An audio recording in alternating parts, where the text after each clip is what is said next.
cried out from the cross, "It is finished."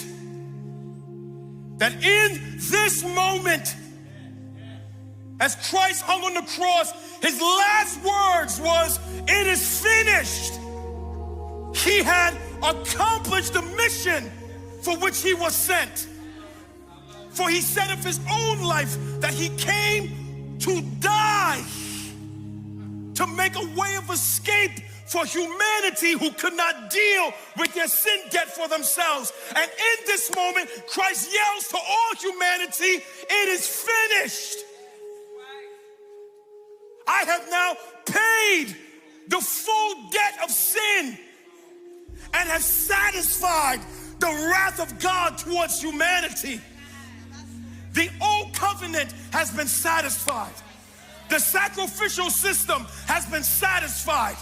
The fulfillment of the law has been satisfied. I have finished the work that I have been given.